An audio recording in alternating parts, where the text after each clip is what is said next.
Well, hello there, Goober Gamers. It is I, Summon Skull. On the right. On the right. And How's everyone doing? Oh, wow, I don't get to introduce myself? No, this is a solo stream. Hi, my name is Summon Skull. We're ranking Warhammer. You've been tributed for my summon, and now I have a tier list for you. Hi, I'm Alex. Welcome back. With me is, of course, the best brother ever, Chris. Say hello, New Chris. Monitor Joe.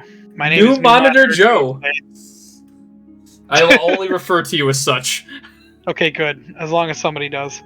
Doing something a little different for this Blizz Bizz. Decided, I think like a couple days ago, we were originally just gonna like wing it with our usual topics, but after discussing that we haven't done a tier list in a while, we wanted to do it based around our favorite hobby, Warhammer. Yeah. And so Chris came with the idea, let's do Warhammer video games. We've played a lot of Warhammer video games. We have not played them all. No, because some of them are poopy. Some we of them we don't want to play poopy games. Yeah, we don't know poopy games here. No, this is a no poop zone. Yeah, no poop zone here. We only play good games. Yeah. So I have compiled a list of the games I believe either one of us has played or we have both played in terms of the Warhammer, Age of Sigmar, and 40k universe. Wonderful.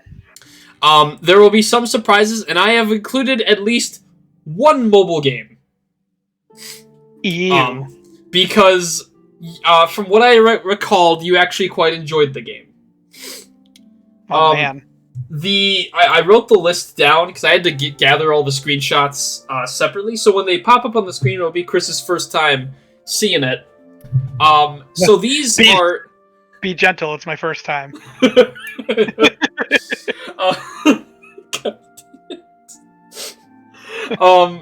So we're going in a bit of an order, starting with Fantasy Universe, into Sigmar, into 40k, in an order that they came out in. And so, Chris, tell me if you remember this game. Oh, Mark of Chaos. Quick rule for the tier list. Only one F-tier game, only one S-tier game. Ooh, wow, that's tough. Because there should only be one worst of the worst and only one best of the best. And we can rearrange this once we get general pickings for everything. But yeah, Mark of Chaos. I have very little experience with this game. I technically never played the game. I just kind of looked at it for a bit. But you have at least played one game. I have, and I remember specifically this game would not start on our computer back in the day. No, it would not. We had to have one of our more tech-savvy uncles come in and really play around with our settings to see if we could actually get the game to roll. And yeah, I did at least play 2 games. And what were your thoughts on those 2 games? So I clearly have the best opinion on this game. It was all right.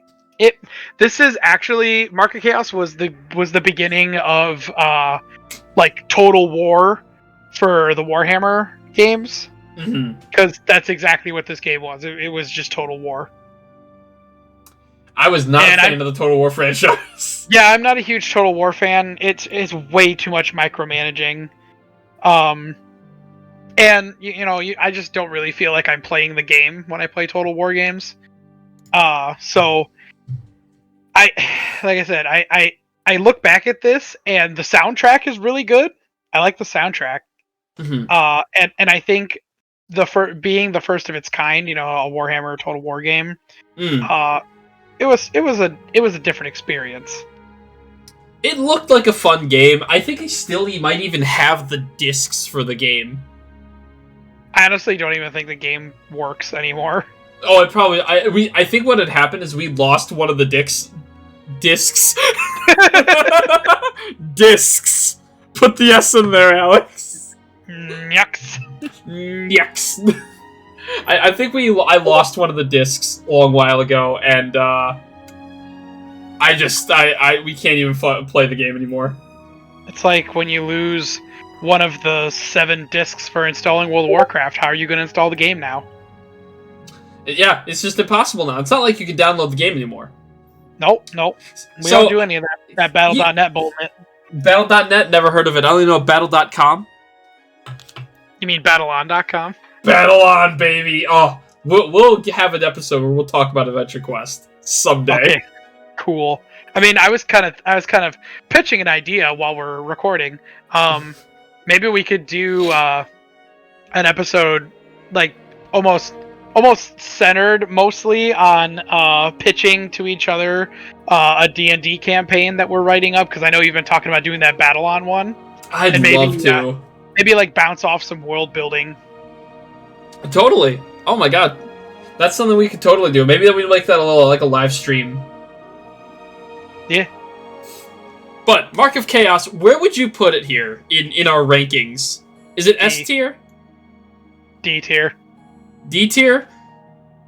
I think that's fair. Doo-doo. D as in we lost one of the dicks. I think that's a fair tier. It's not the average. It's kind of below average. Yeah. But it's not egregious. No, it wasn't terrible. And that could just be my dumb kid brain remembering it as a not terrible game. But I'm gonna go with that. That's with my 2 games of experience. Now, here's a game I think you have a little more experience with, but not as much as I think you hoped for. Oh, that just made me sad.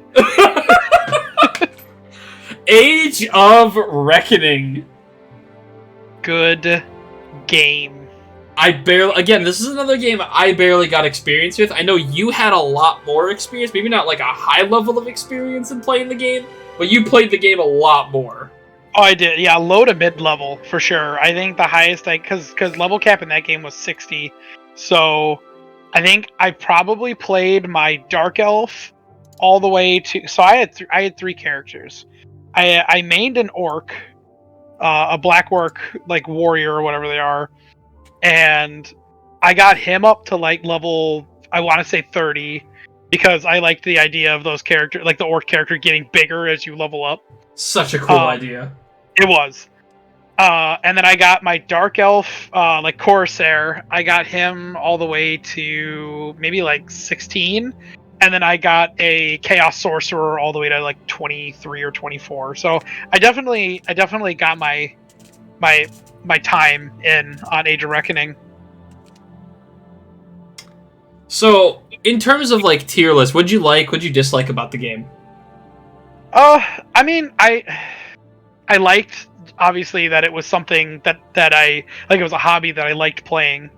I liked the leveling system and how every race had something special that happened as they leveled up, and how they would change cosmetically.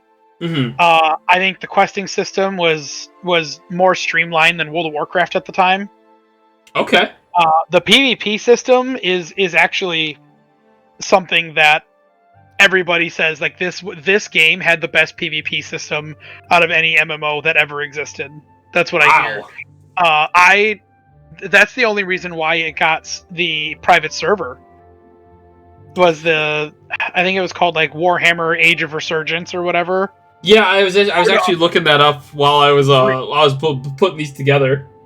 Yeah, or Re-Reckoning. I think that might be it too. I think it might be Re-Reckoning. Yeah, but either way, yeah, the game came back because everybody really missed the PvP system and how the world PvP was actually like just 2 armies smashing into each other. And I never did any of the PvP because I was a little baby boy and I was like, no, don't kill me. So no, I don't want to die. Yeah, like no, I don't want to restart at the graveyard. And so yeah, like I never did any of the PvP. I was too young for that. But for what I did play of the PvE and the questing and the combat, and it was action bar based, it was super fun. I really enjoy Age of Reckoning, and I would think about getting into the Re-Reckoning private server, but I I have so many other things that I do right now, and like I barely even make time for RuneScape now, and I even have it on my phone.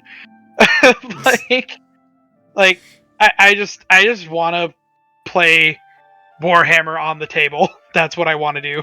Yeah. I said it in the Good. last one too. I just want to play Warhammer on the table. It feels good playing it on the table. It does. So, tier list. Warhammer Online Age of Reckoning, where would you put this in terms of a Warhammer video game? Oh, I would, like, no doubt, no second thoughts, capital B. I was thinking, with everything you were saying, B tier seems like a very comfortable home for this game. Oh yeah, 100%. Now we're gonna move forward a little bit. We're very far forward. In terms of the games we played, I only have 4 games on here. We're almost done. This is a quick stream, everyone. We're going a little far forward. Like I said, we're going all the games in Warhammer Fantasy first, then we're going to Sigmar, then we're going into 40k, in terms of video games, in the order that they were released. So, who wants to play some Blood Bowl? Blood Bowl! I god dang love Blood Bowl. Yeah, Blood Bowl 2, great game. I love it's a shame Blood Bowl 3 sucks. Yeah, well, that one just doesn't exist. Yeah, we're just pretending it doesn't exist. Yeah. There's no doubt in my mind, I don't even have to gush about this game, about how amazing it is, because everyone who's watching this already knows. This is an A-tier game. Oh yeah, 100%. I no arguments whatsoever. This game is beautiful, it looks good to this day, despite it being quite old, and it's just still so fun to play. I mean, who could forget our legendary rivalry of the Night Goblins versus the Ogres? Oh god. I would just straight up kill your goblins all the time. It hurt, but it was so funny. It was funny. Yeah, that game is just great. Plus, it's got orc women. It does, Yeah. and that's my take. Sorry for my stutter. My brain just goes so fast, and I'm just like ora. Or a Blood Bowl, yes, Blood Bowl. Yeah, just letting out my inner Titus O'Neil, you know what I mean? We oh god. You're welcome. God. Thank you. He's still there. He's a jobber. No, he's not even wrestling anymore. Oh, that's right. He's an announcer now, right? Well, he's an international representative of WWE now. Oh, good for him. Yeah, no, he's killing it right now. Warrior Award and everything. He's on top of the world. Nice. Speaking on top of the world, Chris, I've heard you sing praises about this next game. I have never played it, so I need you to place this where it belongs and do a good job of it. Ooh, Mordheim. Mordheim, okay. City of the Damned. I know you've played this. I don't know how much you've played it, but you have more experience than me by default. I've played... Okay, so I still own this game. It's in my Steam. I couldn't play it, actually, until I got my... the computer before the one I have now. So... It actually took me a long time. Like, I bought it when it came out and was not able to play it for, like, 2 years. And then I finally got a nicer computer, was able to run it. And it's funny, because I've only played... So I've played 3 factions. I've played Vampires, Skaven, and Chaos. And I've only done the first mission on each one of them. Well, how was the gameplay on all of them? Well, I thought it was great. It plays like XCOM. It's an XCOM style game. Oh, okay. Yeah. So you're playing in the old world. Are you familiar with the tabletop Mordheim game? I'm familiar with it because it's like that's the game. No, that's Necromunda. No, I don't know Mordheim. Yeah, Mordheim is essentially. Are you familiar with Inquisitor? Yes. Okay, it's just Inquisitor, but in old world Warhammer. So it's an RPG game essentially. It's similar to that of like Descent or Gloomhaven or I mean, I want to say Dungeons and Dragons, but not really. That's cool though. I honestly didn't even know that existed. Yeah. So it's kind of like Stormbound or Wrath and Glory before those games came out. Huh. I dig that. But yeah, Mordheim's pretty. We actually, when we used to go to Friend's Hobby Shop back home, we used to play Warhammer next to the guys on the table playing Mordheim. Oh, that's so cool. I genuinely would have never guessed that. Yep. So, I mean, yeah, I like the game from what I've played of it. I can't say that, like, oh, it's the best game ever or the worst game ever, because obviously I've only played the first level of three out of, like, I don't know, I think it's 6 factions with DLC. So, but, yeah, it's not bad. Where would you rank it? I'd put it in C. I think this is a good baseline for a game. There's nothing inherently bad about the game. Yeah. I think that's a good baseline for our Warhammer games. Alright, now this next one has 2 entries. I'm counting them separately. Because I feel they are 2 separate games from each other. Okay. Have you heard of this game called Vermintide? I have. So, what's your opinion on the End Times Vermintide? Good game. Better than, like, out of all of the. I actually just had a conversation with one of our buddies on this. Yesterday, I believe it was, because we were comparing, like, different types of zombie games, and I brought up Left 4 Dead, and I said, the best Left 4 Dead game or style game out there is easily Vermintide. Oh, like, hands down. Like, Fat Shark nailed it. And like it was like no contest how good it was. No, we had a really fun story, really animated characters that you actually cared about and wanted to hear the rest of their story and the way they interact with each other. A very living, breathing world, even though it's kind of just, level after level, but like things happen around you and the NPCs that you're fighting are very much alive. So that makes it even more exciting. And I mean, just the class system and the customization for the class systems were really cool too. I agree. I've had a lot of fun with Vermintide, and I don't remember a lot of Vermintide 1. Personally, I don't think it's stuck as well as its sequel. And that's more of a personal take, but it was still phenomenal. I think this game is amazing. I think this game, it still holds today, but the fact that Vermintide 2 exists, I think puts this game at a B tier. Yeah, oh yeah, easily. I would definitely say B. Because the sequel deserves an A. Oh my god. There's no question that Vermintide 2 gets an A. We're not even gonna try to argue it. It does what Vermintide did, and it adds more and makes it even better. Like, I'm even willing to forgive Winds of Chaos, because they eventually changed it for free and made it awesome, and now it's like the Chaos Battleground or whatever, and then they added the Bellicor free DLC. Like, and it's still going on. Like, we still haven't got Sienna's or the Bright Wizard. We haven't gotten her final class yet. It's true.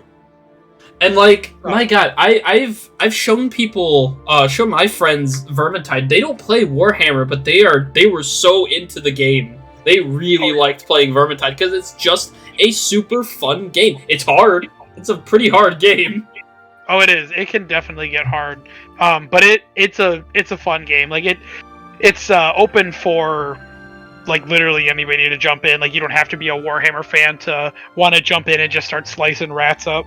No, it's just do it. Or Chaos Boys, or Beasts of Chaos. Whatever you fancy fighting. Yeah, we're an all-inclusive murderer. Yeah. But yeah, Vermintide 2, good. This is another game coming up here that I have no experience with, and I believe you do. I went off a guess on this one. Oh yeah. I actually streamed some of this for you. You did, but I could not remember off the top of my head. Manowar Corsair. What did you think of it? Good game. I mean, it's old. It's old as dirt, but it's fun. You know, like you can tell that it is a very old style computer game. But for what it is, I thought it was really enjoyable. Like some pretty solid naval combat. You get to pick your faction, and you can do boarding parties, like where you can go up and board and sword fight against other people on the opposing boat, or you can invade somebody by land. So you can sail to their port and then jump off and then just go and try to murder the captain on land. The boats had special abilities. Naval combat was fun. I'm pretty sure I already said that, but I mean, I hope naval combat is fun. It is Warhammer naval battles. Yeah. But it was really fun. Like, I enjoyed the main story where you play as the Imperials, but man, did I have a great time with one of the DLCs where you get to play as your ship is. Are you familiar with the Brass Scorpion of Khorne? I remember you telling me about this. Like, and now it's starting to come back when you did stream it. Yeah, so essentially the Chaos boat that you drive is like a Brass Scorpion of Khorne boat, and it had like biting teeth, and it would spit fire, and then it had the scorpion tail that would come down. I mean, it was awesome. I mean, because it was a Khorne boat, you actually did more damage by ramming other boats head on than you did shooting them. Listen, World of Warships, take notes. Yeah, like Man of War is such a fun game. But so gameplay's fun. Naval combat's good. Was there anything you disliked about the game? It was just the controls are clunky. Like it's really I don't want to say hard to control, but because of it being from a different time, trying to play it on the computer nowadays is very stiff, and combat can be kind of slow when you're fighting against people on land. There's not really a clear way to know when to attack, or if they're just going to sit there and block and then parry and then kill you. Because like I died more on land than I did at sea. Mm-hmm. So yeah, I think it's just a very stiff, slow combat game. That makes sense. When you're not on a boat, because obviously the game is about being in boats, but gotta be on that boat. Yeah. So I mean, that would probably be the one thing that I really didn't like. Everything else. Did the graphics being like looking as old as they did that bother you at all? No, that never bothers me. There's a guy that I work with that is very much, I can't play anything that's older than PS4. Ugh. Yeah, like he'll only play Xbox One, PS4, or newer. He won't play anything beyond or past or sorry, he won't play anything before that because he's just like, oh, I just can't. The graphics are so bad. They're so bad. And I'm like, dude, video games are not about how beautiful they look. Video games are about how fun they are. It's like people who take competitive games super seriously. It's like, look, I get wanting to win, but if I'm playing a game and not having fun anymore, why do I keep playing that game? It's true. It's true. So yeah, as a guy who goes back and plays his PlayStation 2 and his N64 consistently a lot, no, the graphics did not bother me. So where would you put Man of War Corsair on this tier list? I'd say a solid B. A B tier. A B tier it shall be in then. I think it's a solid place for it. I think it's not incredible, beautiful, perfect in every way, but it's not like run-of-the-mill, this is what we expect. Yeah, it's not like The Line. And you've experienced that you had experience with this next game. I have no experience with it, so tell me how you feel about the Total War Warhammer franchise. I put this all into one, in case you played two, but I don't think you did. No, I've only ever played the first one. So, what were your thoughts on Total War Warhammer? I know you explained a little bit when we talked about Mark of Chaos, but if you wanted to go in a little more detail. Yeah, this will be real fast. It's just Mark of Chaos, but better. Yeah. It didn't feel like it did anything very different. like obviously it's got more armies in it than just Chaos and Imperials, but and it has a much better campaign. I like the the giants that you can bring in because you didn't have giants in Mark of Chaos. Yeah, I mean it's just a better version of Mark of Chaos, and it starts the whole Total War Warhammer thing. Totally. I personally like we talked about in during Mark of Chaos. Just not a big Total War fan. Yeah. I mean I'm really throwing in my bias here on this one, just because. I mean a tier list is biased by nature, but it's just I'm not really into Total War games. I think I played like Total War like Medieval or something, and I was just so like baffled by how like it's great for people who love that RTS strategy, but I was just so baffled by how much there was for each unit. I was like, this is too much for me to keep track of. Oh yeah, well I mean, so when we used to go to what was that place, Gamers HQ, and when I used to go there was a guy there. I forgot what his name was. I'm pretty sure it was something like nope, that's not. I don't remember his name. But he was the one that used to play Spite a lot with us. Mm-hmm. He got me to try Total War Shogun. And oh yeah. I was so bored. Like I was like, I don't know what's going on. There's little dots moving all over the place because I can't see my warriors. I'm just really bored. I'm just straight up not having a good time. Yeah.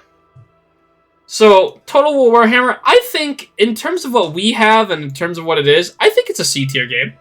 Yep. I think it's definitely better than Mark of Chaos, and that's just where it's going to stay.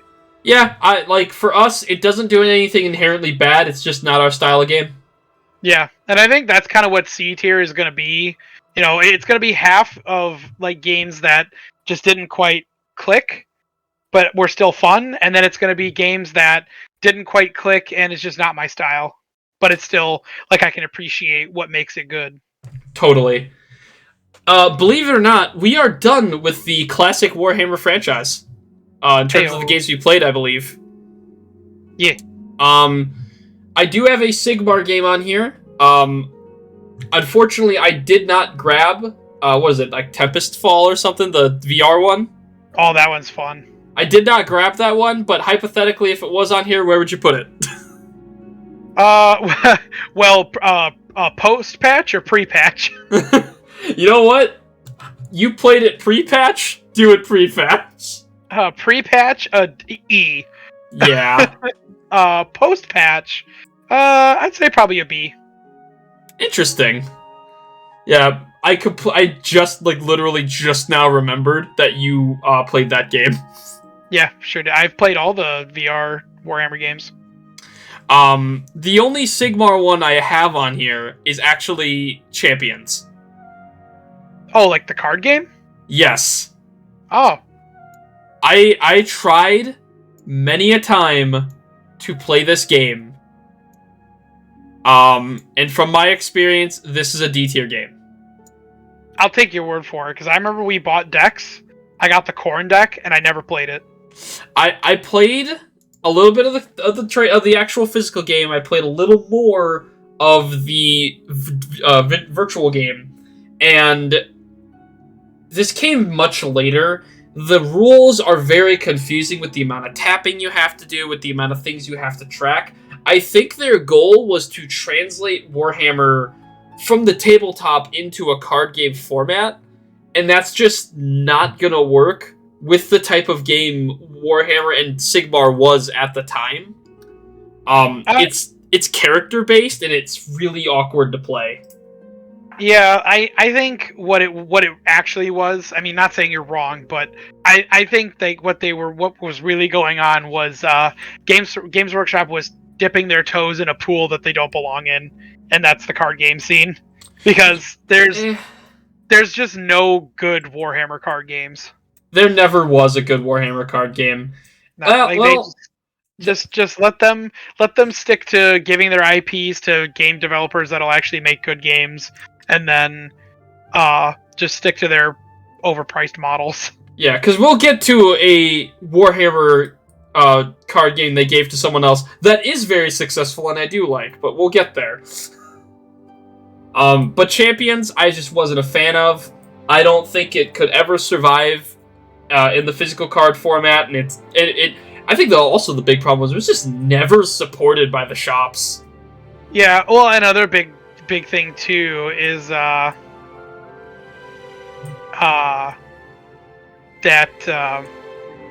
at the time that Warhammer Champions came out, Age of Sigmar was not in a good place.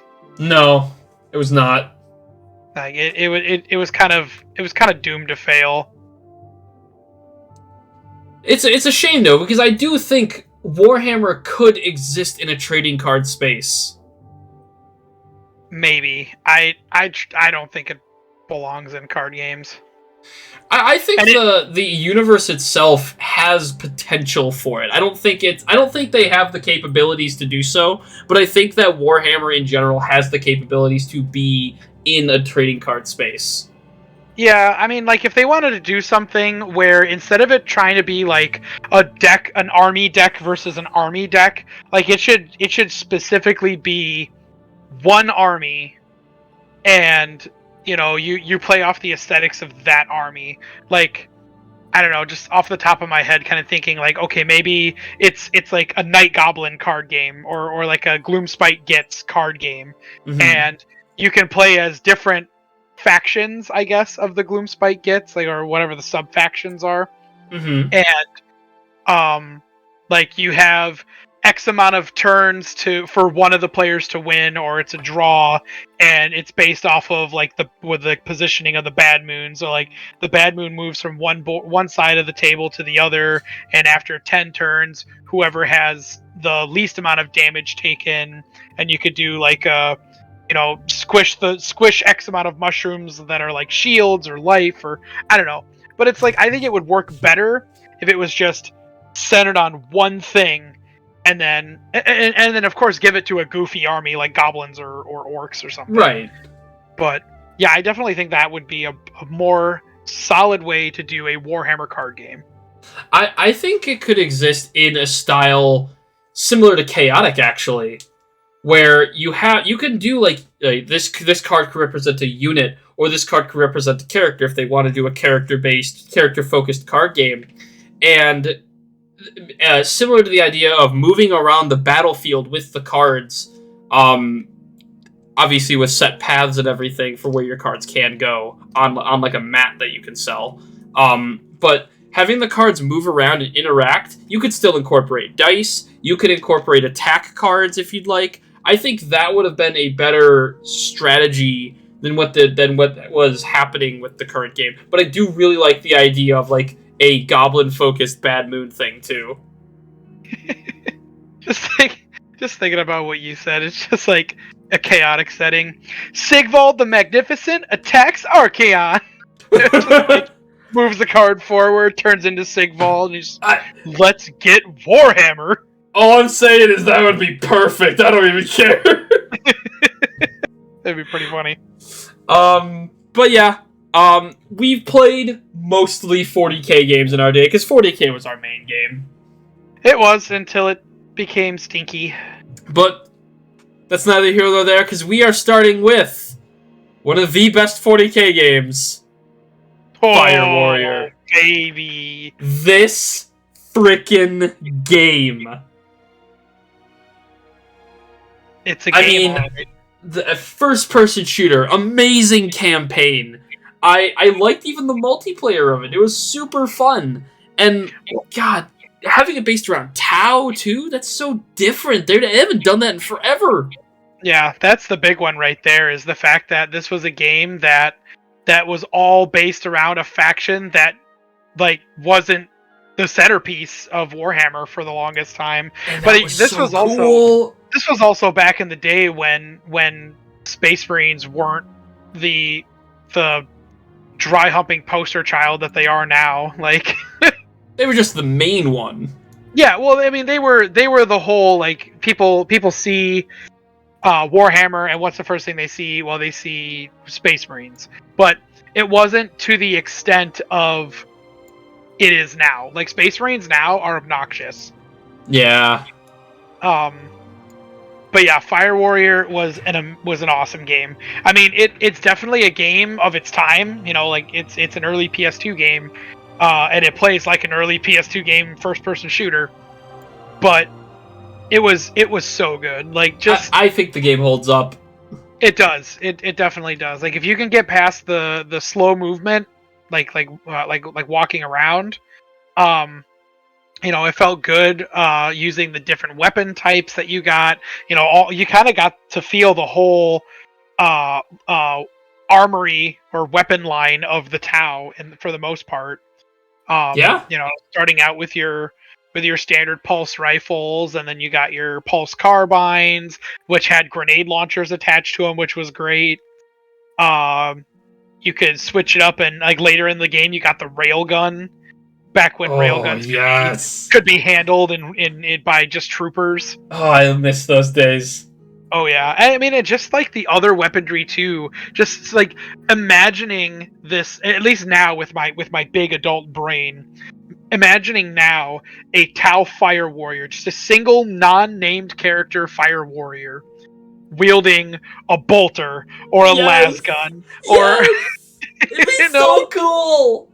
Yeah, like it's pretty cool to think about that. And the fact that they even had it to where you could like pull out the katana and just start meleeing stuff. The worst thing a Tau can do, you can do in this game. Yeah, it was pretty great. This is an easy A tier. Potential. Not saying it is, but potential for S tier. Yeah, it's definitely an A tier. There's no doubt about that.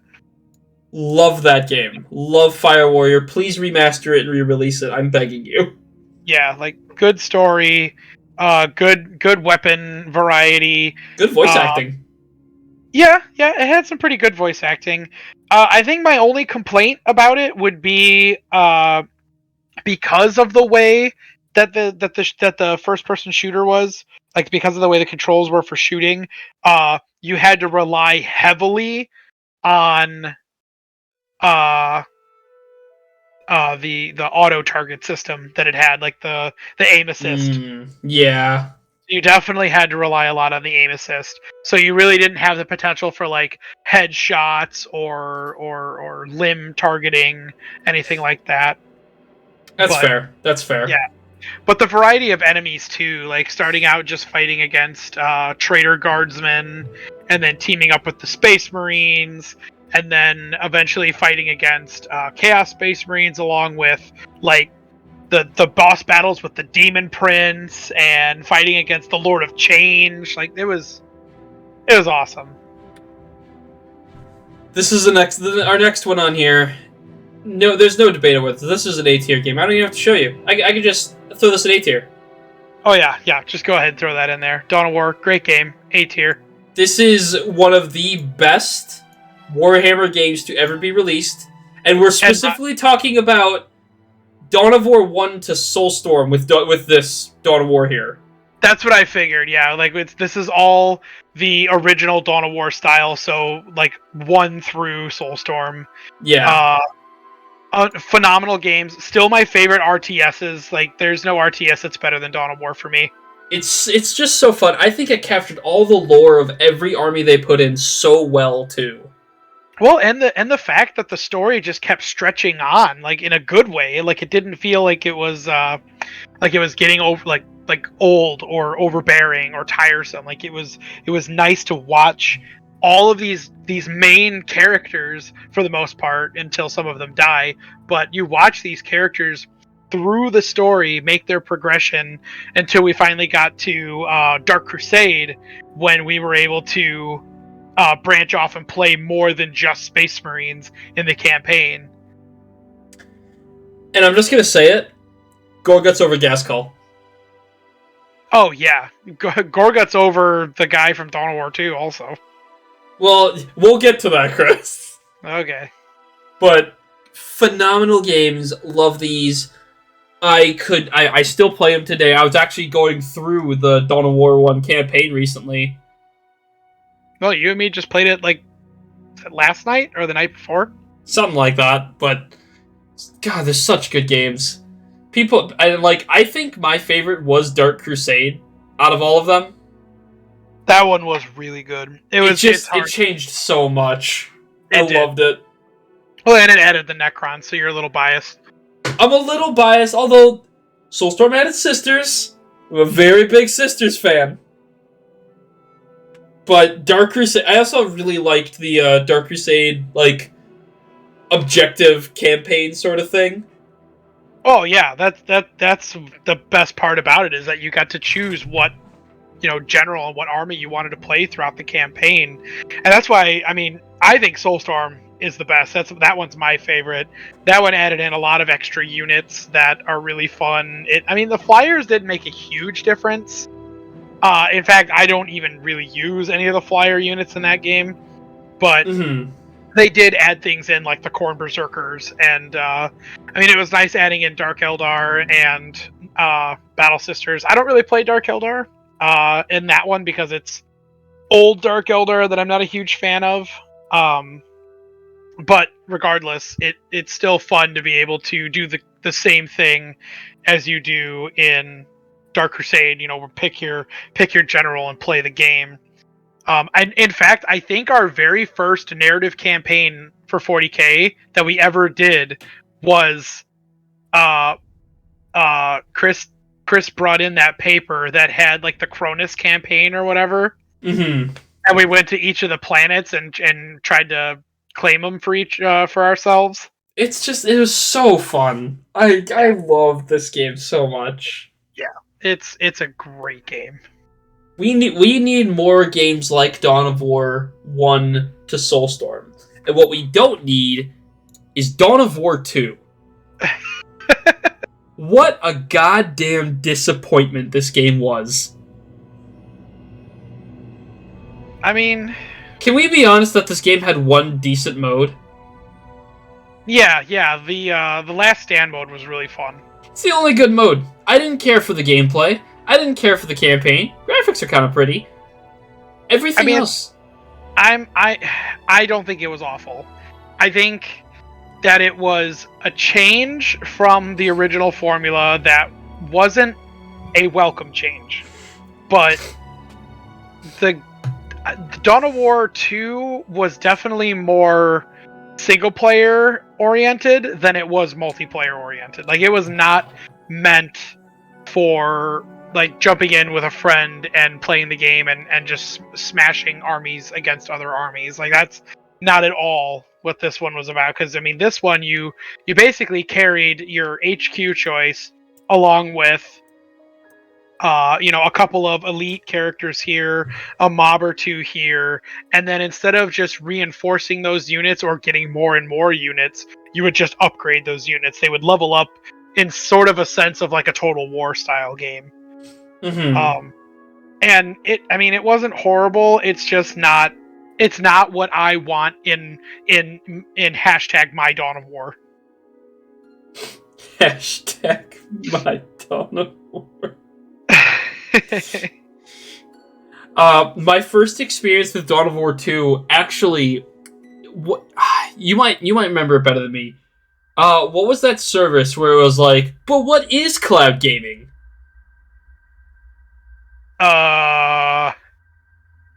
It was like the first big cloud gaming thing. I have no idea what you're talking about. We know how, though, we had the meme of what is. Yeah, I think it was just called cloud gaming. It might have been just called cloud gaming or like GGOG or something like that. I don't exactly remember what it was called. All I remember was I was like, there's a free trial for like 2 days. I'll play Dawn of War 2 because I'm really excited to try it out. It was a horrible experience. It ran like crap. And I think that also like solidified my hatred for the game. My first experience, it was terrible. Well, yeah, my first experience with it was buying it, not knowing that our computer couldn't run it. Hey, just like Mark of Chaos. Yeah, pretty much. I think that's exactly where it would belong, as a D tier. Is this including all the way up to Dawn of War 2 Retribution? Yes, this because we included everything prior with Dawn of War. C tier for me. I'll give you C tier because you have more experience with the game, but yeah, I was not a fan of it. It's strictly getting C tier for Last Stand mode, for an attempt at a decent story, and it's got Tyranids. So That's true. Tyranid bias. yeah. Alright. So, this next game, I remember having very fond memories playing with you. It is a co-op game. And I believe we got it for free when we bought a certain game. Chris, do you remember Kill Team? I do remember Kill Team. I knew exactly that this game was coming.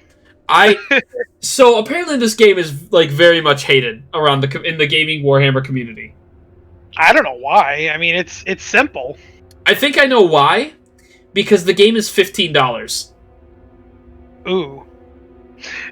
Yeah, that could be it. It's definitely for not a $15 game. This game blows. But for a $5 game or a free like we got, this game is awesome. Yeah, I thought it was fun. I think for just like a quick little, hey man, you got half an hour to play some games with me before you go to work, or something along those lines. Oh yeah, this game is baller. Twin stick shooter with Space Marines killing Tyranids. Yeah. Why? What do you want more? What more do you want? You actually kill more orcs than you kill Tyranids, but they're both in it. I remember finally killing the Tyranids more than finally killing the orcs.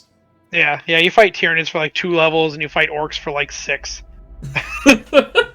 Those Tyranids once stuck with me, man. Just because of all the trauma that I've given you with my buggy boys. Ain't that the truth? But I think this game's great. Do I think it's A tier? No. But I think it belongs in B.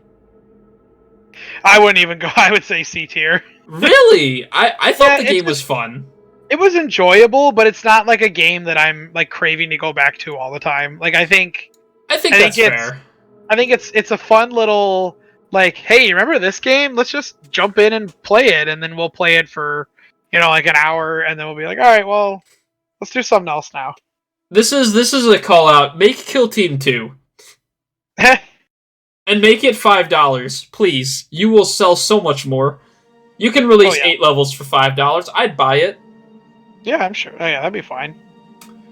Alright. I know what's coming next, and I know you're going to want to put it in S tier, Chris. Actually, I don't want to put it in S tier, that's for sure. Really? I sure was like, this is going to be his call for the S tier game. Yeah, no, it's a great, like, it's a strong, like, borderline A to S tier, because this is one of the best, Space Marine is one of the best Warhammer games to date, and I have no doubt in my mind that if Space Marine 2 had been out already, that would be on S tier right now. Most likely. And that's because not only is it going to be like this game, but it's also got Tyranids. So S tier. Listen, you can't keep going with this Tyranid bias. Oh, I absolutely can't. I put my biases aside for this list. The hive mind demands that they will go up 1 tier just for having Tyranids.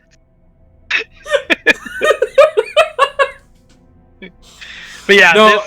this game's, everything is perfect about this game. There's nothing, I have no complaints whatsoever about Space Marine. Nothing at all. I think... No, go ahead. I was going to say, the campaign is amazing. The characters are awesome. I don't even like Ultramarines, but Captain Titus makes me like Ultramarines. My picture is Captain Titus. It's literally Captain Titus with shades. Yeah, it's memeing Captain Titus for sure, but yeah, like the combat is great because it's like Gears of War but on steroids. The execution system is great. The enemies, the variety of enemies you fight between like different orc types and the boss fights and the chaos and like Nemeroth is a great villain. Fighting against like bloodletters and stuff was super cool. The multiplayer was I lived and breathed Space Marine multiplayer for a long time. Like it was all I played. You really liked the multiplayer. I got really good. I got really good at that game. I was a bolter wizard. Yeah, everyone else was trying to take special weapons, but I think that's a theme with you with a lot of shooters I've seen is you like to get really good with that basic weapon. That all around. Oh yeah. Well, I mean, it's like even in like the Call of Duty games, like my main weapon is always like the base AK-47 type. Yeah. Because it's my favorite like firearm. But yeah, so Space Marine, easy, A tier, don't have to think about it. I would put it in S, but it's an S tier game for me would have to be everything Space Marine is, but also have the replayability value, which Space Marine has, but I would need a break. Like, it's not a game that I could just beat completely and then be like, I'm going back in, baby. Get off my ship, Space Marine! Like, oh man, that's that line. It's ingrained in me, Chris. It is. Do you have anything more you have to say about Space Marine? No, I think I've jerked it off enough. I personally wasn't the biggest fan of Space Marine. Well, I have the objectively wrong opinion. You can get off my ship then, Space Marine. I don't know. It didn't appeal to me. Maybe it's because I liked the first person aspect more in Fire Warrior than the third person aspect in Space Marine, which obviously it works better in Space Marine than it does in Fire Warrior. Yeah. I just think it was just that small detail for me that I was like, I don't really feel it like everyone else does. If I went back and visited it today, I'd probably have a much better appreciation for it. There you go. I think you should. Like, it's anytime they have the Warhammer sales on Steam, like I own this game on 360, but then I also bought it on PC because there's people still playing on PC, so I could still do multiplayer if I wanted to. Yeah, and why wouldn't they be? Well, and they also added in a firefight mode too, kind of like on Halo. Oh. Yeah. Firefight. Yeah, they added in a firefight mode, and you can fight against what is it? You can go against waves of orcs, waves of chaos, and waves of tyrannids. That's so cool. Alright, if it goes on sale again, I might try it. Yeah, I would highly recommend you pick it up, and we'll just rock the house. Our next game, Chris. Mm-hmm.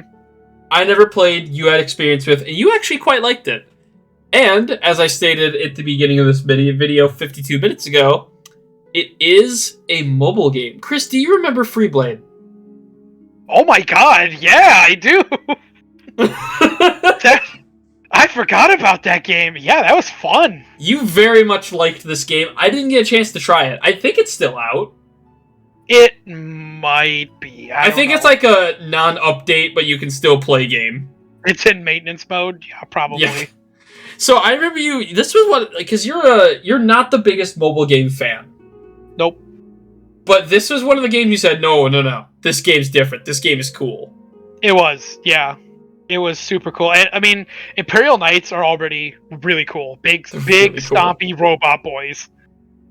And this game, it was so different because it was a rail shooter. Yeah. You know, like it just, you went through the motions, you shot the bad guys, you tried to stay alive, you would get into like close combat fist fights that were essentially just, tap spam and quick time events, but it was still awesome fighting against Stompas from the orcs, or getting into fights with Lord of Skulls for chaos.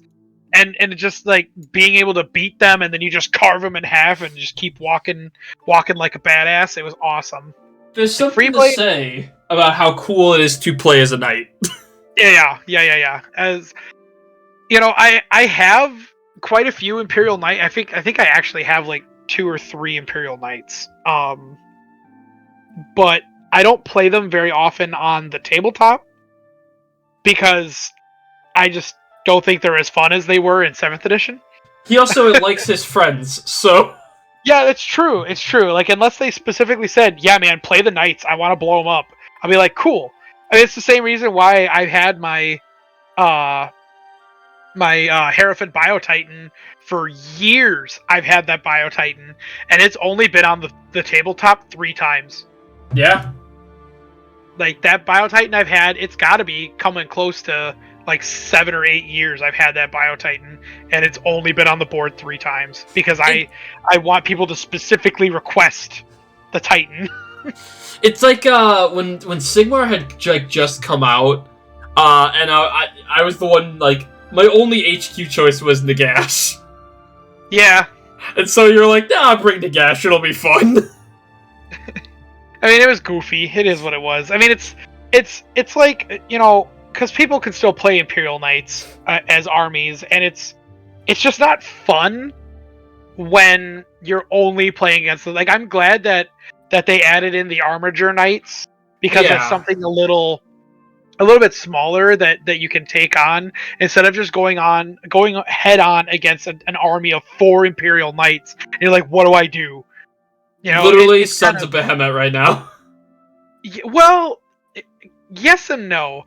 I feel like the Sons of Bahamut are still killable. Like the way that Age of Sigmar plays, they're very much killable.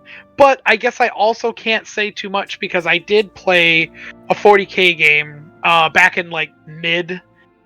I want to say it was mid 8th edition. Whenever the Chaos Knights Codex came out. Mm-hmm. Where I played a 2,500 point game of Khorne Demonkin essentially against a 2,500 point Chaos Knight list, and I brought the Lord of Skulls for that fight because I didn't have any Chaos Knights, but I knew I was going up against a bunch of them. Yeah. So I brought the Lord of Skulls to that fight, and I also brought Karn, and both Karn the Betrayer and the Lord of Skulls were taking knights out left and right. I love that Karn was able to take out knights. That makes me happy. He did, all on his own. Like, I mean, he only killed 1. So there were 4 knights in total that I was up against. And, like, I had the rest of this army, and the army didn't do too much. Like, they were just kind of there to be bodies and take objectives. Mm-hmm. But I had the Lord of Skulls went right into the close combat Chaos Knight, blew it up in a single turn, and then he had his knight come over and then tried to fight my Lord of Skulls, maybe took out a wound or 2, and then I just turned around and went BAM and blew up that knight in 1 round of combat. And then best feeling. And then Karn charged, like, this game only lasted 2 turns. And then Karn charged into one of the knights. And I'm like, you know what? Karn the Betrayer, he's got his new model. Let's just go rock the house.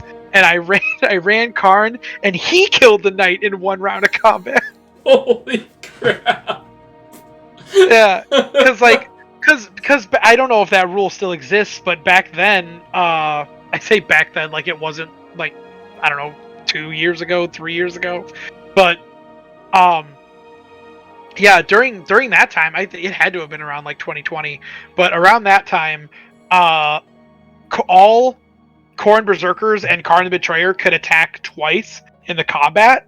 Oh my god! And then you could use a stratagem that costed 3 command points to then attack again. So Karn attacked 3 times, and with Gorechild, no matter what you were attacking, you always hit on a 2+, and you always wounded, on a 2+. So he was just 2+2+, and his strength, because he got like the charge and he got I think Gorechild gave him +2 strength on top of that. So I mean, like, he had a decent strength, and then Gorechild does a flat 3 damage, and it also had enough rend to completely get rid of the knight's saving throw. So, and he didn't have an invulnerable save, so Karn was just, with all of his like 6 attacks 3 times, just kept beating on this thing, and it had no save. And yeah, he eventually blew it up in 1 round of combat. Won't you die? Yeah, exactly. So that's one of my fond memories of like the newer Warhammer editions, is watching Karn the Betrayer kill an Imperial Knight. So Freeblade, am I right? Yeah, so I kind of just sat there and looked at this and went, oh yeah, we were talking about Freeblade. Good game. Oh man, good game. Where would you put it? C tier. Yeah, I assumed so. Free Hey play man, them, right? I took the time to tell a good Warhammer story. You did! And speaking of good Warhammer stories, I'm pretty sure you played this game. Eisenhorn! Yeah, I did. I'm actually almost done with it. So how are you feeling about the game? Fun, very fun, super narrative. It's a very narrative game, and it's definitely not like a like run in and just murder everything. It's very espionage too, because you'll be in certain situations where you can't just run in and fight because you're either outnumbered or they've got higher firepower than you do. Because I mean, you're just a guy essentially. Yeah. I mean, you can upgrade yourself with different weapons and such. You know, like there is a Thunderhammer option.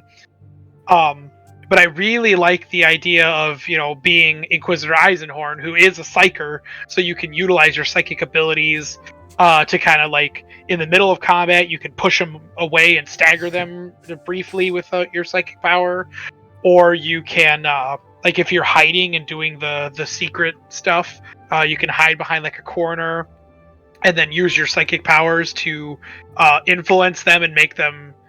You kind of give them like a sign to start walking in your direction, and then it has sort of like an Assassin's Creed execution fashion or execution ability, like when they get close enough, and you just pull them behind the corner and break their neck or something like that. So cool. Yeah, dude, Eisenhorn is a great game. Like I said, super narrative, so the story is really good, really fun. You don't really fight anything other than like just Imperial traders. Not even like chaos; they're just Imperial traders. I think that's most Inquisition in terms of like storytelling we've got, though. So yeah, pretty much. About getting those heretics, gamer.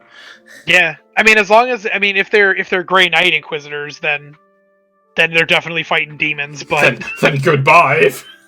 yeah, I think Eisenhorn. I don't remember. So somebody who knows more Eisenhorn lore than me can tell me. But I'm pretty sure he's an Ordo Hereticus Inquisitor, and that's why he's kind of dealing with just traitors.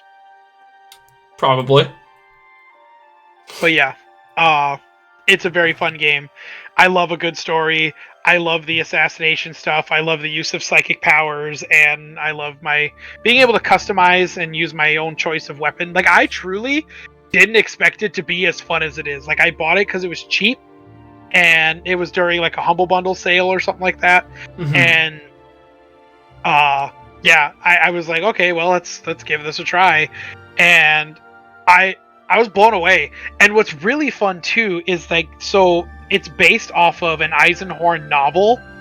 The whole game is based off of an Eisenhorn novel, and there's certain areas of the game that are word for word what they say on the book. I love when games do that, when they make reference to the book. Yeah, so it's super cool. And there's a scene in there that I wish I could remember exactly how it went, but when he called out like the governor of some city in front of basically the entire populace while he was in court, and then man, I really wish I could remember what the quote was, but it was essentially, you can't keep me here because I'm the Inquisitor. And then the governor's like, well, he's got me there, and then he just walks out. Literally the highest authority in the Imperium. Yeah, because he was trying to put him away for like treason or something like that. And Eisenhorn's like, I'm the Inquisitor, so I'm leaving now. I'm just gonna leave. All right. Yeah. If I find that quote, I want to send it to you because it was some of the best. It went really hard. It was probably one of the best narrative flexes of power that I've either read or heard. So love that. I love that. So where would you put this game on this tier list? Solid B for sure. I dig it. Solid B tier. All right. we're a little more than halfway through all of the games. Nice, nice. This next one I have very negative opinions of, and I'm sure you will too. Eternal Crusade. What could have been with this game? I'll let you take the reins on this one, because I don't have anything good to say about it. So, I think Eternal Crusade was a really cool concept. I think Eternal Crusade had a lot of interesting things about it. I think there's like 3 or 4 different factions that you can play in the game, and it's like the team-based shooter that it is. It is a third-person shooter like Space Marine, and that's kind of why we all kind of sunk into it. But the gameplay was not very good, if just outright bad. The grind for everything was not fun. Multiplayer was also just a mess. Vehicles were in the game, but also like not in the game. They had something going with this game. They had the ability to make something really cool, and they just decided, nah, I don't want to do any of that. And then the game's in like this pseudo, is the server up, is the server down? I just don't think anyone's playing the game because they realized this is not fun. The game is competent, but the game is not fun. Yeah. Do you have anything to add to that? Not really. It's just, the game is a mess. And I don't know... They used Space Marine as the sort of foundation for how they wanted the game to operate, and I just think they missed the mark. Like they tried to take the gameplay style of Space Marine, or the control style and HUD of Space Marine, and then tried to make sort of like a Star Wars Battlefront game, and it just didn't resonate. It didn't. Personally, I'm going to take the first letter of this title, and I want to put this in E. Only because of the colossal letdown it was. Because of all the things it tried to take, it was just this homunculus of disgusting. Yeah, I agree. Welcome to E tier, Eternal Crusade, where you belong. Oh, I found the quote, by the way. Oh, read it. I need to hear this quote. It's just a real quick. So basically, what had happened was this judge or whatever, like I said, was trying to lock him up and call him out on his BS. And Eisenhorn told him how this was all a waste of time and that this was useless, and I'm the Inquisitor. And he basically says, "My patience isn't limitless, unlike my authority." Ooh. I love that quote. That does go pretty damn hard. That's awesome. Okay, Eisenhorn sounds really good. I gotta play that game. It is a good game. Like if you're just looking for a solid single player narrative that isn't like this massive open world, because every game's got to be open world now. Oh God. Yeah, it is just a perfect single player. What do they call it when it's not open world? Just like a railroad, not a railroad. That's linear. It's a linear story. Yeah. And then the game is usually pretty cheap. True. So, next on our list is a game I never played, but you have.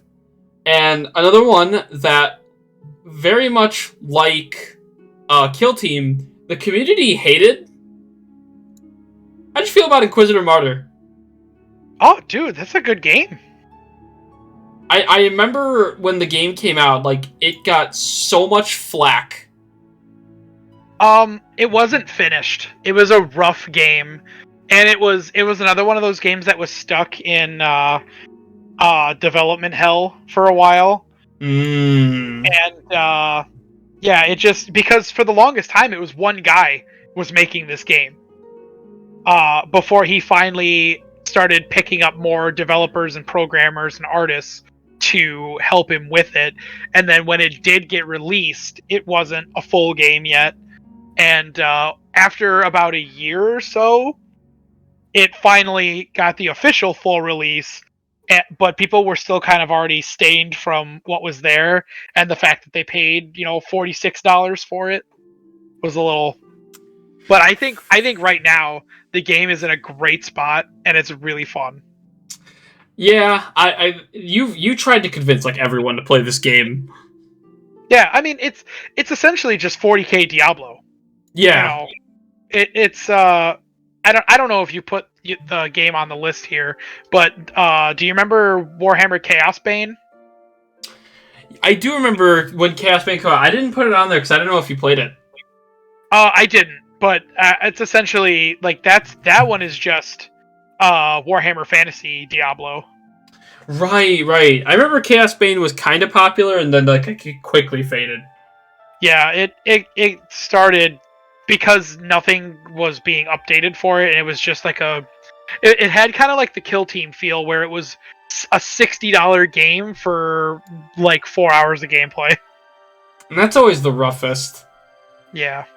So yeah, Inquisitor Martyr, it's definitely better than Chaos Bane, that's for sure. Totally. Definitely a C tier game.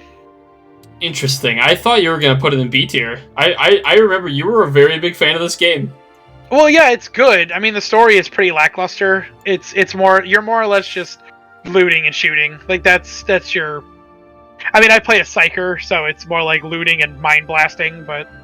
That's fair. It is fun to because I have a couple of powers in that game, and one of them is similar to. Do you remember in 7th edition when you could go into pyromancy and you got that spell or that psychic power, Molten Beam? Yes. Yeah, I essentially have that as my Inquisitor, where I could just like point at the ground and a pillar of fire just starts moving around wherever my cursor is. All I'm saying is that Inquisitor Martyr sounds like it's a 7th edition game, so I have to buy it. Oh, it is. It is 100% a 7th edition game. Next game on the list is one I don't believe you've played. I know I've played it. I played a solid amount, and that is Gladius, Relics of War. Ugh. It's not your favorite style of game. It's not. But it's one of my favorite styles of game. This is a Civ-based game, and I heckin' love Civ 5. It is so fun. I don't mind the over 100 turn games. I don't mind, the slower paced tile hex. It gets it's hex based. Like getting resources and kind of building upwards towards an army. I love that style of gameplay that Gladius exudes. I like this game a lot. I don't think it belongs. I think it's a C tier game. The tutorial is just non-existent. It's a bad tutorial. Yeah, I know. It didn't teach me anything. It doesn't teach you anything. Civ 5 has a good tutorial, but and this is in most Civ games. The tutorials are usually very lackluster because they're like, oh, you have to discover it while you play. And I'm like, this is a game where you gotta have the rules laid out. Playing Catan with no rules, or you have to learn the rules as you play, just sucks. In the same vein, playing a Civ game where you have to learn as you play isn't very fun. A very long-based tutorial is better than a crappy one. Yeah. I love the armies that it represents. I think the graphics are very stellar. I think they're still very nice to look at. Graphically, it is a pretty game.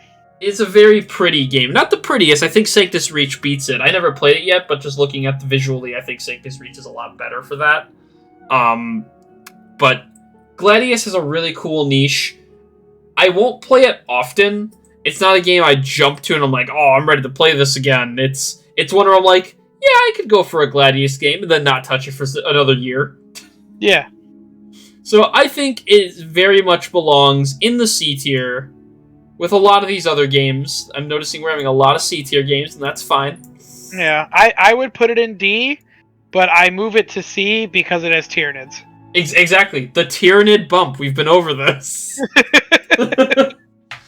Now a game with absolutely no Tyranids. And F. one...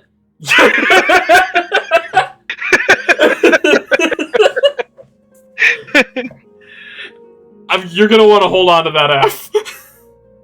but it's not this game. I don't think you've played this one, and we go back to when we were talking about Warhammer Age of Sigmar Champions. The Horus Heresy Legions. Yeah. I really like this game. I really like this. It was an okay card game. Now, I obviously took a lot of inspiration from Hearthstone. Yeah. A lot of inspiration. However, it's not a physical card game. It's not like it ruined an economy. And it also brings more representation to the Horus Heresy in game form, which I appreciate. True. I like that all the characters are voiced. I specifically made an Alpha Legion Alfarius deck, which has the funniest mechanic. Because in those types of decks, when you're playing an Alpha Legion deck, no matter your Alpha Legion character, it remains hidden until you use their ability or signature card. So, even if you're playing, like, Alfarius Omegaron, or if you're just playing some lieutenant, they'll always introduce themselves to the basic soldier that's like, "Greetings! I am Alfarius." Yeah, I remember that. And, like, it's actually, like, a cool tactic, because it plays into the deception. All of the characters and all of the factions play into them so well, whether you're playing Horus, or if you're playing Angron, or any of those other Primarchs, or just any other of those characters. It's really cool to see that represented. I remember I almost spent the $10 to get the World Eaters deck. Yes! I actually might be jumping back into Horus Heresy Legions, just because I had so much fun with it. I played an Imperial tank deck, where I was able to just spam out these tanks with large... like, it was an aggro deck, so high attack, low health. And I was just able to spam out these tanks because my ability let me summon 2 tanks from deck. It was so wild. That is wild. Super fun game. Highly recommend it. I like this in the B category because it's still fun today, and it doesn't eat your wallet either. Yeah, that's a huge bonus right there, is the fact that it is a free game, you know, it is. Essentially. So, being free, being fun, fully voice acted, I really can't disagree with you being a B. And please keep producing, keep supporting this game. This is one of, like, if you fell out of Hearthstone like me, this is a game you can kind of lean back on a little bit into, because it's just like Hearthstone, but it has a little more extra to it. Yeah. We only have 3 games left, and I only have experience with one of them. So, Chris, can you tell me about Battle Sister? Oh, man. That's a and good why game. I should play it? Well, first off, it's got your army of Dami Mommies in it, so why would you not want to play it? My favorite faction of the Dami Mommy. That's actually my Ordo, the Ordo Dami Mommy. Yeah, well, that makes sense. Sister Step on Me is my favorite character. The best canoness. Yes. It's a good game. Very solid for their first VR Warhammer game, like officially. They did a couple of test runs before the game actually came out, and it looked really rough. But actually, when playing it when it came out, even on launch, it was a super not, or it was not a very super buggy game. Like, everything worked really well. The combat is fun. The multitude of weapons is fun. The use of, like, because they kind of have, like, the holy power ability. Mm-hmm. I forgot what it was called in the tabletop, but they have it to where, like, you build up holy points or something like that. Acts of Faith? Yeah, Acts of Faith. So you have like 4 different acts of faith that you can do. Like, one that makes you completely invulnerable to damage. One that pushes things forward, almost like not like psychic powers, but it is kind of like psychic powers. But we're just not going to admit it because we're witch hunters. Yeah. One that makes you, like, speedy. I mean, there's a lot of really cool stuff in that game. and the boss fights were really fun. You know, like boss fights against tanks and like the brass scorpion of corn. I liked because you could deflect attacks coming at you, so you could sort of like parry melee attacks coming at you, which is really fun. That's pretty awesome. You can dual wield if you so choose. like you can actually dual wield bolters in that game. Oh, that's so cool. You just take 2 bolters and just do the the only thing I can think of is SpongeBob doing his no shoes, no shirt, no service cannon. essentially, that's essentially well, what it of course, that's the first thing that comes to your mind. Yeah, it's super fun. I like walking around the different space hulks and temples, and the maps look really good. But yeah, it is a solid game for what it is. The only complaint I have is a bug that still is not fixed yet, and that is the one that wipes your progress. Yikes! It is bad, and I don't know why it keeps happening. But like, I'll play the game, I'll get somewhere, and then I'll jump back on. I'll turn my Oculus back on, or my Oculus store. Yeah, well, it was Oculus Store before when I bought it. But yeah, I'll turn it back on, and then bam, my story progress is gone, and I have to start over. Yikes! Oh god, ow! I just like hiccuped and burped at the same time, and now my brain hurts. You're hiccup, burping, and talking. Yeah, your brain's gonna hurt. Oh. So yeah, Battle Sister, good game. I mean, for what it is, kind of like innovating in the VR sense, I would put it in A tier. Now, I don't think it belongs in A tier from the things you've described, and I want you to potentially put it to B tier with one question. Uh-huh. Did this game need to be VR? I mean,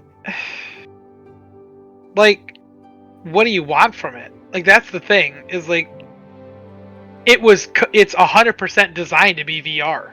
Mm-hmm. Well, it's like because if if they were trying to do like I guess, could they have just done it in a first-person view instead of it being VR? No. I don't think it would have had the same feel. They were going for something different. Like, they didn't want to make another Space Marine or another like Vermintide or something like that. Because you got to think, like, those games were. I mean, Space Marine was kind of old by then, but Vermintide was still up and running by the time Battle Sister came out. And it's just, I don't think it would have done it justice, because it was something different. So you'd still put it in A tier? Yep. I'll take your word for it. I don't really have a counter. VR games are really hard for me personally to get into, only because I get like bad vertigo from it. So it's that barrier to entry that makes me go, oh man, B tier sounds well, but I'll believe you for A tier. Yeah, I mean, the only bad thing about it is that one bug, and it's not like a guarantee either. Like, it could have just been because Oculus became MetaQuest and deleted my game, but it has done it twice, so I don't know. So we're right now going to one of the latest releases, and it's the second to last game that we've played, because I had a surprise one for you at the end that only you, because I feel like you were the only player to play that game. But first, let's talk Darktide. Darktide. Darktide is okay. It is. It's definitely like a C. It's a C game. It's a C or a D. The only reason definitely. You wouldn't say a D? Not a D. Definitely not a D. It's like a mid C. That's like, fair. It really didn't wow me. It didn't hit me like I thought it was going to, because and the big problem with that is that they didn't actually put all the things in the game they said they were going to. What? A game developer lied? Yeah, exactly. And it's like, if you look at the the early trailers of the game and the things that they promised, and then you look at the game where it is now. There's maybe a little bit. I don't want to say. There's probably like a quarter of the content missing from what we were supposed to have from character customization and classes and class abilities. Jesus. Yeah, so there's a good chunk of that stuff missing, and that's a bummer. That's a pretty big bummer. Because we were supposed to get Casterkins too, and we didn't get that. Oh man, we were? Oh yeah. Oh my god, that would have been so cool. I know. It's sad because Darktide really did want to be the 40k Vermintide. It did, and they honestly had the potential to do it, especially if they would have played strongly into all of the mutant style of Imperial Guardsmen. Like, you could have had like the standard Guardsman, and then you could have had the Psyker, and then you could have had the Priest, and then have the Ogren, and then have like a Rattling Squad guy, like the little dwarf guys. Yeah, that'd be so cool. Just really play off of that Imperial stuff. You don't really need to adventure past that. Yeah. Because, I mean, I know, most of your stuff is going into... Or they're not going into, like, Underhives or anything like that. So it's not going to be, like, a Necromunda. But even still, like, play off of the cool stuff that the Imperium has. Yeah, there was a lot of potential with that game. We were hyped for it for a long time.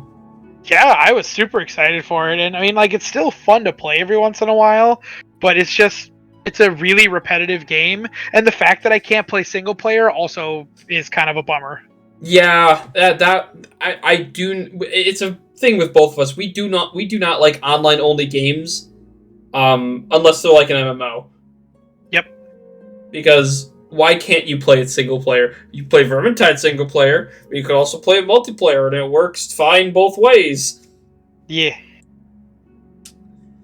Yeah, I C tier's fine. If they don't add anything good, we're dropping that to D tier. Oh yeah, definitely. So for our last game, Chris, it's finally time.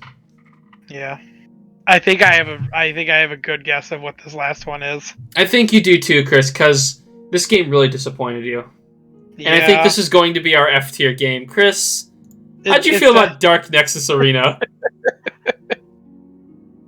Well, I'll tell you one thing. I'm very upset that they just stole the visual prompt from Black Temple. Literally, yes! I thought this was a fake when I looked it up. I'm like, wait, this was the official artwork? Are you kidding? It was. Oh my god.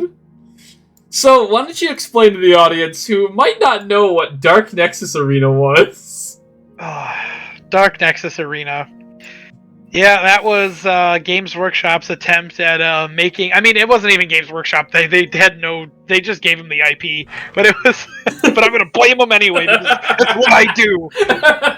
Because, damn it, I'm in this hobby and it's always their fault. Facts. But, yeah, so it was a developer's attempt to make a Warhammer MOBA. They tried to make, like, a League of Legends style game with Warhammer characters, and you know, I bought into this game in the alpha. Like, it was all alpha, and I bought into the game for like $15, which means that, you know, I got a bunch of exclusive content and skins, and when the game actually came out, it would have been like I would basically was promised getting all of future DLC for the game for free. Yep. That didn't include like skins or anything, but anytime like new characters got it added in there, I would always get the character for free because I bought into the game during alpha. And like, I know I complain, like my biggest complaint about this is the fact that the game never made it out of alpha and died, and I never got a refund, and like the fact that it still sits in my Steam library and I can't get rid of it. Just insulting you. Yeah, it just irks me. I hate it. Watches you like, good job, wasted $15, nerd. Yeah, but this game is not an F, not by any means, because the game was fun. Like, that's the thing, is if this game actually came out and had a full release, it would have been like in the realm of like Heroes of the Storm. Like it was fun to play.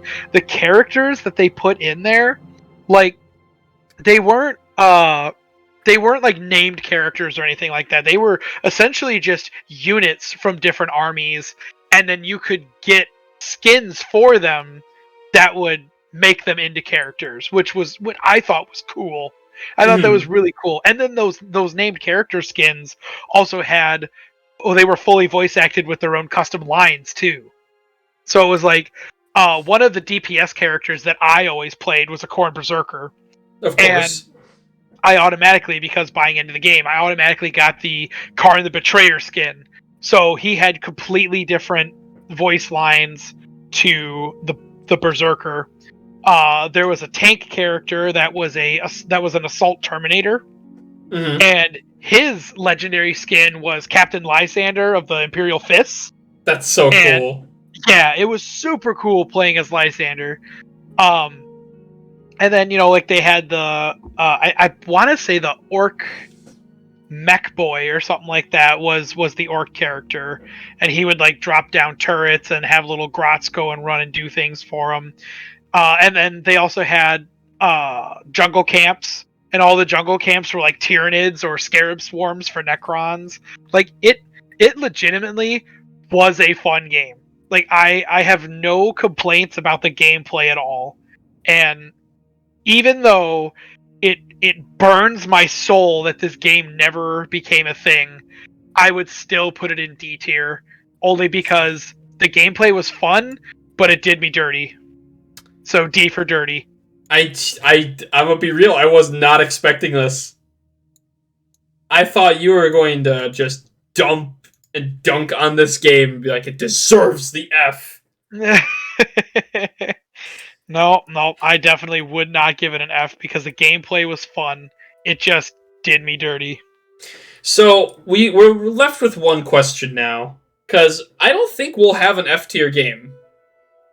I think we do.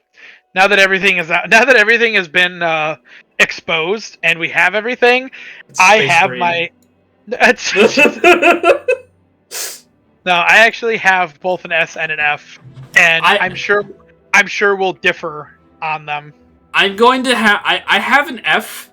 For an S, I'm kind of stuck between two. So, go ahead and give me your F, and I wonder if we'll think of the same thing.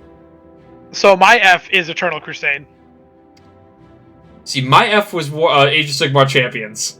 I put it in D just because they tried. It was something different, but in the end, I can't bring myself to love anything about Warhammer Champions.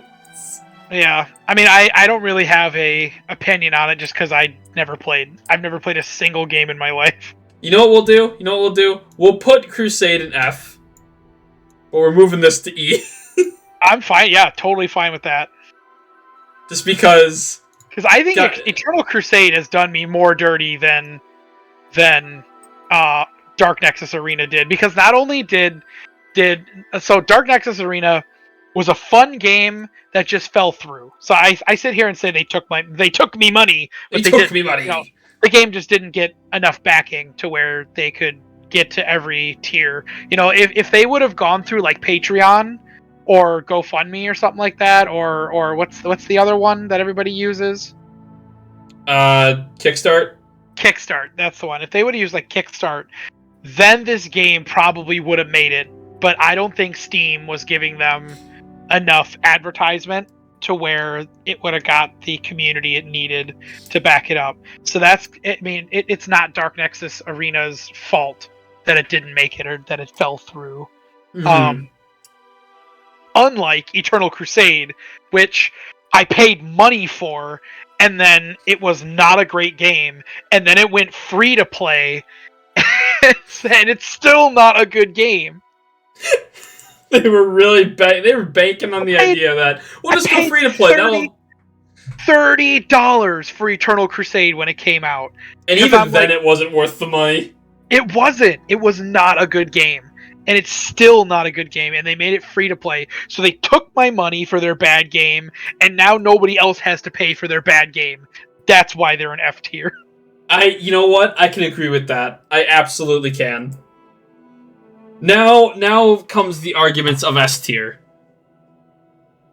So you had one in mind already. What is it? So looking at the A tiers, it's nothing below A, that's for sure. Oh, obviously. Looking at the A tiers, they're all beautiful, perfect, amazing games in the way that they are. But only one of them deserves to wear the crown with the big S on it. And that's the one with the most... I don't want to say the most solid story, but it has the solid story. To put that thing back where it came from, or so help me. With the most solid story.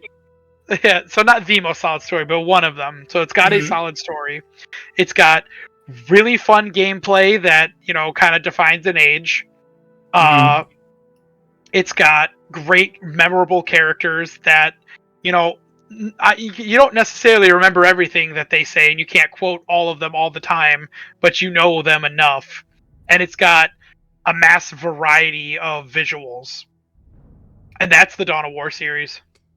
Yeah. I wanted to maybe put Vermintide 2 up there, but it's hard to argue with every one of your points. Vermintide 2 is a good one. It is definitely a good one. But Dawn of War, there's just no game like it. It really is, like, at least for us, the perfect RTS. It is. I mean, like, we played against computers, and we were just having fun just pushing our armies towards the enemy. Yeah. Like, it was, it was fun. It is, and it still is. Yeah, and in a day and age where RTS is a hard genre to get into, having a fun game to play in RTS style, that should be commended. Yes, 100%. And just to to have the single player experience too. I mean, like it's got a good multiplayer experience where you could play against your friends or with your friends, and then it also has, like the army painter where you can create your own factions. Not that it does very, it doesn't do a whole lot other than change the colors of like armor and buildings, but it's still your thing that you made, and that goes a long way. It does. It really does. And I can't sleep on that campaign, man.